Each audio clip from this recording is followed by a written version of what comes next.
देखो, जब इजराइल की लड़ाई फिलिस्तीन से चल रही थी तो इजराइल के जहाँ भी आदमी थी, जो पब्लिक थी वहाँ की, वो सब फिलिस्तीन से लड़ने के लिए जा रहे थे। नौकरी छोड़ के, अपना धंधा बंद करके, काम धंधा बंद करके फिलिस्तीन से लड़ने के लिए जा रहे थे। वो लड़ने के लिए इसलिए नहीं जा रहे थे कि वो बहादुर थे, वो लड़ने के लिए इसलिए जा रहे थे कि फिलिस्तीन के लोग कमज़ोर थे, उनके पास। देखो, जब इजराइल की लड़ाई फिलिस्तीन से चल रही थी तो इजराइल के जहाँ भी आदमी थी, जो पब्लिक थी वहाँ की, वो सब फिलिस्तीन से लड़ने के लिए जा रहे थे। नौकरी छोड़ के, अपना धंधा बंद करके, काम धंधा बंद करके फिलिस्तीन से लड़ने के लिए जा रहे थे। वो लड़ने के लिए इसलिए नहीं जा रहे थे कि वो बहादुर थे, वो लड़ने के लिए इसलिए जा रहे थे कि फिलिस्तीन के लोग कमज़ोर थे, उनके पास कोई लड़ाकू विमान नहीं था, उनके पास लंबी दूर तक मार करने वाली कोई मिसाइल नहीं थी, उनके पास कोई इतना संसाधन नहीं था लड़ने के लिए। उनको पता था कि ये कमज़ोर हैं, बेबस हैं, लाचार हैं, उनको हम मार सकते हैं, उनके ऊपर हमला कर सकते हैं और वो लोग नहीं कर पाएंगे हमारे ऊपर हमला। ये इजराइलियों की सोच थी। तो इजरायली मजबूत नहीं है, लड़ाकू नहीं है, एक डरपोक साबित हुए हैं। बताओ, कमज़ोर लोगों के ऊपर, वहाँ के बच्चों के ऊपर, महिलाओं के ऊपर इतना हमला किया गया इजराइल की तरफ से कि बिल्कुल फिलिस्तीन को मलबा में तब्दील कर दिया गया। अब जब इराक से पाला पड़ा है तो सारे इजरायली इजराइल छोड़ के भाग रहे हैं। अब बाहर से नहीं आ रहे हैं लड़ने के लिए, ईरान से। अब ईरान से लड़ना चाहिए ना इनको, अब क्यों नहीं लड़ने के लिए आ रहे हैं? अब देश छोड़ के भाग रहे हैं। इजराइल जो है, हमेशा जो कमज़ोर होते हैं ना, जिनके पास लड़ने की क्षमता नहीं जाती है, उनके पास अपना लड़ाकू विमान नहीं रहता है, कोई भारी भरकम की मिसाइलें नहीं रहती है, उनसे लड़ता है, उनको मारता है, उनको दबाता है, उनको परेशान करता है। अब जब ईरान हमला कर रहा है, जब मार रहा है इनको, तो अब इनका रोना धोना लगा है।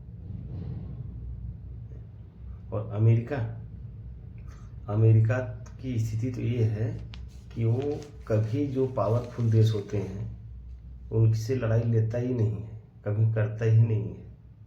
अगर उसको लड़ाई करना तो चाइना से लड़के दिखाए, या रूस से लड़के दिखाए, या नॉर्थ कोरिया से लड़के दिखाए, लेकिन नहीं लड़ सकता, क्योंकि उसको पता है कि रूस से लड़ेगा तो मारा जाएगा, चाइना से लड़ेगा तो बर्बाद होगा, और नॉर्थ कोरिया से लड़ेगा तो उसका पता नहीं होगा कि वो कहाँ जाएगा।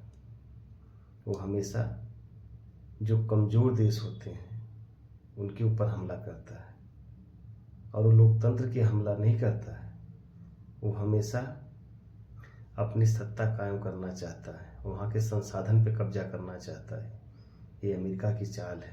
आप बताइए कि अमेरिका जो है ना, कि हमेशा लोकतंत्र की दुहाई देता है और कहता है कि वहाँ पे लोकतंत्र नहीं है, वहाँ पे लोगों को अधिकार नहीं मिल रहा है। अच्छा, आप बताइए, जब उसने अफ़गानिस्तान में हमला किया था तो मुल्ला मोहम्मद उमर, वो मुसलमान थे ना, वहाँ पे हमला किया। अच्छा, लीबिया में कौन थे? गद्दाफी को मारा गया, उनको पकड़ा गया, उनकी सत्ता से बेदखल किया गया। वो किस धर्म को मानने वाले थे? वो मुसलमान थे, सुन्नी धर्म को मानने वाले थे। इराक में सद्दाम हुसैन को मारा गया, उनको पकड़ा गया, उनकी सत्ता छीनी गई। वो कौन थे? सुन्नी धर्म को मानने वाले थे। सीरिया में कौन थे? बगदादी को मारा गया, उनको सत्ता से बेदखल किया गया, उनको भगाया गया। वो कौन थे? सुन्नी धर्म को मानने वाले थे। वेनेजुला के जो राष्ट्रपति थे, निकोलस मादुरो, वो किस धर्म को मानने वाले थे? ईसाई धर्म को मानने वाले थे। आज ईरान के ऊपर हमला किया है। ईरान कौन से धर्म को मानने वाला है? शिया धर्म को मानता है, जो मुस्लिम इस्लाम धर्म के अंदर आता है। आप बताइए कि अमेरिका किसी का नहीं है, अमेरिका किसी का नहीं है, वो हमेशा जो कमज़ोर देश होते हैं उन्हीं के ऊपर हमला करता है। आज ईरान से इसकी फट रही है। ये हमेशा यही सोचता है कि सबके, हर देश के ऊपर अपना संसाधन, सारे संसाधनों के ऊपर अपना कब्जा रहे, वहाँ की जो रिसोर्सेस हैं उससे जो आमदनी होती है उससे मोटा इनकम मैं लेके जाऊँ।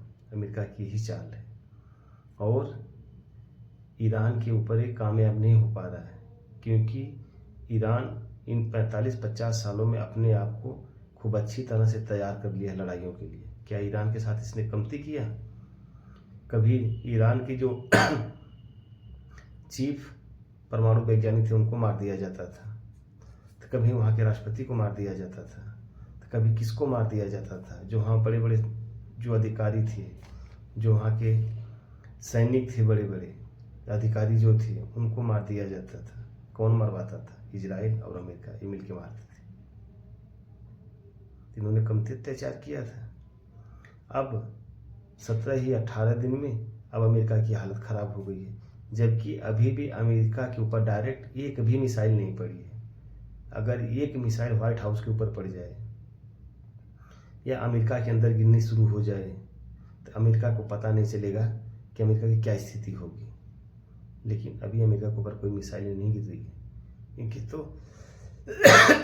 दूसरे देशों में गिर रही है ना। इतने देशों में लड़ाई किया अमेरिका ने, जाके आता है मार के चला जाता है। क्या यहाँ का जीवन नहीं होता है? यहाँ के आदमी नहीं होते हैं? अमेरिका वर्ल्ड का सबसे गद्दार देश है, अगर कहा जाए तो वर्ल्ड का सबसे गद्दार देश है, जो सबको ठगा है कि किसी का नहीं हुआ है। ईरान एक सच्चा देश है और ईमानदार देश है। ईरान जैसे देश का पूरे वर्ल्ड में ज़रूरत है, ना कि अमेरिका जैसे देश का वर्ल्ड में ज़रूरत है। देश वही रहने लायक है कि जो सबको साथ में लेके चले, ये नहीं कि शरीफों को मारे और उनके रिसोर्सेस पे अपना कब्जा करे। वो नहीं होता है। सच्चा देश ईरान है और ईरान के साथ मैं कहता हूँ हर देश को आवाज़ उठाना चाहिए ईरान के साथ। जय हिंद, जय भारत।